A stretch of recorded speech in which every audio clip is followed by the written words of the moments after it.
Halo, perkenalkan nama saya Seprilia Ambara. Saya mahasiswa dari Universitas Kristen Indonesia Maluku. Saya dari program studi Informatika dengan mata kuliah Interaksi Manusia dan Komputer. Di sini saya akan membahas tentang yang pertama, interaksi manusia dan komputer, yang kedua, model atau jenis interaksi manusia dan komputer, yang ketiga, faktor-faktor pendewasaan interaksi manusia dan komputer, dan yang keempat, prinsip utama perancangan interaksi manusia dan komputer. Kita masuk ke poin yang pertama, interaksi manusia dan komputer. Pengertian interaksi manusia dan komputer yaitu ilmu yang berhubungan dengan perancangan, evaluasi, dan implementasi sistem komputer interaktif untuk digunakan oleh manusia, serta studi fenomena-fenomena besar yang berhubungan dengannya. Interaksi manusia dan komputer adalah sebuah bidang ilmu yang mempelajari bagaimana mendesain, mengevaluasi, dan menerapkan atau implementasi interaksi antar manusia dan komputer. Interface terdiri dari dua macam, yaitu yang pertama, command line interface, sistem interface berbasis teks perintah program. Yang kedua, graphic user interface, yaitu sistem interface yang digambarkan dengan grafik visual seperti tombol, icon, dan lain-lain. Tujuan interaksi manusia dan komputer memiliki tujuan yang paling utama adalah untuk membuat sistem yang lebih baik, yang berguna, aman, produktif, efektif, dan fungsional. Kita masuk ke poin yang kedua, yaitu model atau jenis interaksi manusia dan komputer. Interaksi bisa dikatakan sebagai dialog antar user dengan komputer terhadap beberapa model atau jenis interaksi manusia dan komputer. Yang pertama, command line interface atau berinteraksi menggunakan satu baris komputer. Contohnya Unix, Linux, dan Windows. Teman-teman, ini contohnya ya teman-teman, seperti di bawah ini. Yang kedua itu menu atau pilihan yang disediakan oleh suatu perangkat lunak. Contohnya, start menu di Windows dan menu di dalam suatu aplikasi. Seperti ini ya teman-teman. Yang ketiga, natural language, bahasa alami. Contohnya, bahasa pemrograman terstruktur yang belum objek seperti Pascal, COBOL, RPG, ELDA, C, dan C++. Seperti ini ya teman-teman gambarnya. Yang keempat, question atau answer and query dialog. Contohnya yaitu Misquel, disable, dan interaktif. Iya teman-teman, ini ya contohnya. Yang kelima, from fields dan spreadsheet. Contohnya Excel, Lotus, OpenOffice, dan spreadsheet. Yang keenam, WAMP. WAMP ini memiliki dua ini ya teman-teman, yaitu yang pertama Windows icon menu pointer, yang kedua Windows icon mouse pull down menu. Dan yang termaksud komponen WAMP yaitu button, dialog, boxes, LTs, dan lain-lain. Kita masuk ke poin yang ketiga, yaitu faktor-faktor pendewasaan HCI. Faktor-faktor pendewasaan HCI terdiri dari 11 faktor, yaitu yang pertama, faktor rekayasa perangkat lunak. Faktor pendewasaan interaksi manusia komputer yang pertama adalah rekayasa perangkat lunak. Rekayasa perangkat lunak bisa diartikan sebagai instruksi-instruksi yang apabila dieksekusi akan memberikan suatu fungsi dan kerja yang diinginkan oleh user, seperti struktur dalam di mana suatu program dapat manipulasi informasi secara profesional, serta dokumen-dokumen yang menggambarkan dari operasi dan kegunaan sebuah program. Yang kedua, faktor kecerdasan buatan. Selanjutnya adalah kecerdasan buatan yang merupakan bagian dari faktor pendewasaan IMK atau HCI.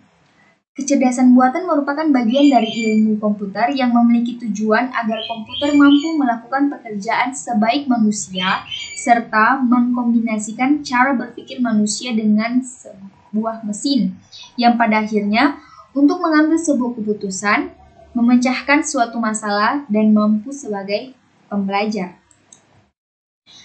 Yang ketiga, faktor linguistik komputasional. Selanjutnya adalah faktor linguistik komputasional.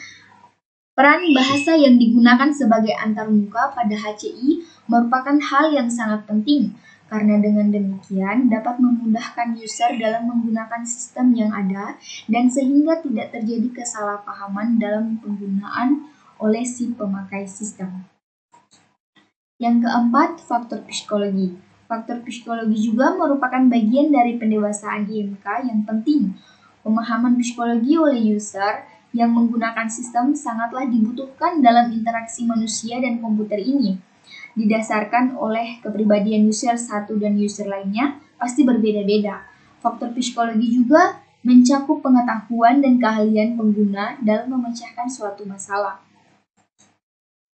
Yang kelima, faktor multimedia. Ternyata multimedia juga merupakan bagian dari faktor pendewasaan IMK atau pendewasaan HCI. Multimedia digunakan sebagai sarana dialog dan komunikasi yang sangat efektif antara manusia atau user dengan sistem atau komputer. Yang keenam, faktor antropologi. Faktor human-computer interaction juga terdapat pada faktor antropologi. Faktor ini memberikan gambaran mengenai cara kerja dari kelompok yang masing-masing anggotanya diharapkan mampu memberikan sebuah kontribusi yang baik dan sesuai bidang masing-masing. Yang ketujuh, faktor ergonomik. Faktor ergonomik terhadap pendewasaan juga penting karena faktor ini berhubungan dengan aspek fisik untuk mendapatkan lingkungan kerja yang nyaman baik bagi user maupun terhadap sistem. Yang kedelapan, faktor sosiologi. Faktor pendukung pendewasaan HCI juga terdapat pada sosiologi. Sosiologi berhubungan dengan pengaruh sebuah sistem komputer di dalam suatu struktur sosial. Faktor ini merupakan konteks dari suatu interaksi antara dua kelompok. Yang kesembilan, faktor penulisan. Di dalam pendewasaan interaksi manusia dan komputer juga terdapat faktor penting, yaitu penulisan. Program yang dibuat membutuhkan cara manual agar orang yang belum terbiasa menggunakan program tersebut dapat mempelajari terlebih dahulu, agar kemudian dapat terjadi interaksi yang baik antara manusia dengan komputer. Biasanya ini disebut sebagai buku panduan atau pedoman untuk menggunakan sebuah sistem, alat, dan lainnya yang bertujuan sebagai pembelajaran terlebih dahulu oleh user terhadap sistem yang akan digunakan. Yang ke-10, faktor matematika. Dalam pembuatan sebuah perangkat lunak atau sistem, ada baiknya harus yang bersifat efisien di dalam dunia perhitungan matematika atau aritmatika. Jika perangkat lunak yang kita buat ingin dapat digunakan oleh semua orang, baik bagi pemula maupun yang sudah menjadi ahli ataupun profesional, maka harus terdapat unsur kemudahan dari segi hitungan yaitu matematika. Yang ke-11, yang terakhir yaitu faktor bisnis. Faktor bisnis juga berperan dalam pendewasaan Human Computer Interaction atau HCI. Faktor bisnis ini mempengaruhi terhadap perkembangan dalam interaksi manusia dan komputer. Produk yang akan dibuat memudahkan terjadinya interaksi manusia dan komputer yang lebih baik, efisien, dan efektif. Ya, kita masuk ke poin yang terakhir, yaitu prinsip utama perancang HCI. Yang pertama, user compatibility. Antarmuka merupakan topeng dari sebuah sistem atau sebuah pintu gerbang masuk ke sistem dengan diwujudkan ke dalam sebuah aplikasi software. Oleh karena itu, sebuah software seolah-olah mengenal usernya, mengenal karakteristik usernya, dari sifat sampai kebiasaan manusia secara umum. Desainer harus mencari dan mengumpulkan berbagai karakteristik serta sifat dari user karena antarmuka harus disesuaikan dengan user yang jumlahnya bisa jadi lebih dari satu dan mempunyai karakter yang berbeda. Hal tersebut harus terpikirkan oleh desainer dan tidak dianjurkan merancang antarmuka dengan didasarkan pada dirinya sendiri. Yang kedua, product compatibility. Sebuah aplikasi yang bertopengkan antarmuka harus sesuai dengan sistem aslinya. Seringkali sebuah aplikasi menghasilkan hasil yang berbeda dengan sistem manual atau sistem yang ada. Hal tersebut sangat tidak diharapkan dari perusahaan karena dengan adanya aplikasi software diharapkan dapat menjaga produk yang dihasilkan dan menghasilkan produk yang jauh lebih baik. Contohnya, aplikasi sistem melalui antarmuka diharapkan menghasilkan report atau laporan serta informasi yang detail dan akurat dibandingkan dengan sistem manual. Yang ketiga, touch compatibility. Sebuah aplikasi yang bertopengkan antarmuka harus mampu membantu para user dalam menyelesaikan tugasnya. Semua pekerjaan serta tugas-tugas user harus diadopsi di dalam aplikasi tersebut melalui antarmuka sebisa mungkin. User tidak dihadapkan dengan kondisi memilih dan berpikir, tapi user dihadapkan dengan pilihan yang mudah dan proses berpikir dari tugas-tugas user dipindahkan dalam aplikasi melalui antarmuka. Contohnya, user hanya klik setup, tekan tombol next, finish, OK untuk menginstal suatu software. Yang keempat, workflow compatibility.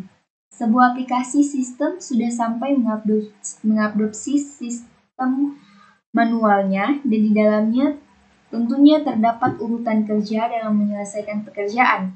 Dalam sebuah aplikasi, software engineer harus memikirkan berbagai urutan-urutan pekerjaan yang ada pada sebuah sistem. Jaringan sampai user mengalami kesulitan dalam menyelesaikan pekerjaannya karena user mengalami kebingungan ketika urutan pekerjaan yang ada pada sistem manual tidak ditemukan pada software yang dihadapinya. Yang kelima, konsistensi. Sebuah sistem harus sesuai dengan sistem nyata serta sesuai dengan produk yang dihasilkan. Banyak perusahaan dalam menjalankan sistemnya menggunakan aplikasi sistem yang berbeda di setiap divisi dalam perusahaan tersebut. Ada pula yang menggunakan aplikasi yang sama di divisi yang berbeda sehingga seringkali keseragaman dalam menjalankan sistem tidak diperhatikan. Contohnya, keseragaman tampilan toolbar pada Word, Excel, PowerPoint, Access hampir sama. Yang keenam, familiarity. Sifat manusia mudah mengingat dengan hal-hal yang sudah sering dilihatnya atau didapatkannya. Secara singkat disebut dengan familiar. Antarmuka sebisa mungkin didesain sesuai dengan antarmuka pada umumnya, dari segi tata letak, model, dan sebagainya. Hal ini dapat membantu user cepat berinteraksi dengan sistem melalui antarmuka yang familiar bagi user. Yang ketujuh, simplicity. Kesederhanaan perlu diperhatikan pada saat membangun antarmuka. Tidak selamanya antarmuka yang memiliki menu banyak adalah antarmuka yang baik. Kesederhanaan di sini lebih berarti sebagai hal yang ringkas dan tidak terlalu berbelit-belit. User akan merasa jengah dan bosan jika pertanyaan-pertanyaan dan menu bahkan informasi yang dihasilkan terlalu panjang dan berbelit. User lebih menyukai hal-hal yang bersifat sederhana tetapi mempunyai kekuatan atau bobot. Yang kedelapan, direct manipulation. User berharap aplikasi yang dihadapinya mempunyai media atau tools yang dapat digunakan untuk melakukan perubahan pada antarmuka tersebut. User ingin sekali aplikasi yang dihadapinya bisa disesuaikan dengan kebutuhan, sifat dan karakteristik user tersebut. Contohnya, tampilan warna sesuai keinginan. Misalnya warna pink pada Windows bisa diubah melalui desktop properties. Tampilan skin winap bisa diubah. Yang ke-9, kontrol. Prinsip kontrol ini berkenaan dengan sifat user yang mempunyai tingkat konsentrasi yang berubah-ubah. Hal-hal ini akan sangat mengganggu proses berjalannya sistem. Kejadian salah ketik atau salah entry merupakan hal yang biasa bagi seorang user. Akan tetapi, hal itu akan dapat mengganggu sistem dan akan berakibat sangat fatal karena salah memasukkan data satu digit atau satu karakter saja informasi yang dihasilkan sangat mungkin. Yang ke-10, what you see is what you get. Apa yang didapat adalah apa yang dilihatnya. Contohnya, apa yang tercetak di printer merupakan informasi yang terkumpul dari data-data yang terlihat di layar monitor pada saat mencari data. Hal ini juga perlu menjadi prihatin software engineer pada saat membangun. Yang ke-11, flexibility. Fleksibel merupakan bentuk dari solusi pada saat menyelesaikan masalah. Software engineering dapat membuat berbagai solusi penyelesaian untuk satu masalah. Sebagai contoh adanya menu, hotkey, atau model dialog yang lainnya. 12. Responsiveness. Setelah memberikan input atau memasukkan data ke aplikasi sistem melalui antarmuka, sebaiknya sistem langsung memberi tanggapan atau respon dari hasil data yang diinputkan. Selain teknologi komputer semakin maju sesuai dengan tuntutan kebutuhan manusia, software yang dibangun pun harus mempunyai reaksi tanggap yang cepat. 13. Invisible technology. Secara umum, user mempunyai keingintahuan sebuah kecanggihan dari aplikasi yang digunakannya. Untuk itu, aplikasi yang dibuat hendaknya mempunyai kelebihan yang tersembunyi. Bisa saja kelebihan itu berhubungan dengan sistem yang melingkupinya, atau bisa saja kecanggihan atau kelebihan itu tidak ada hubungannya. Contohnya, sebuah aplikasi mempunyai voice readiness sebagai media inputan, pengelola kata yang dilengkapi dengan language translator. 14. Robustness.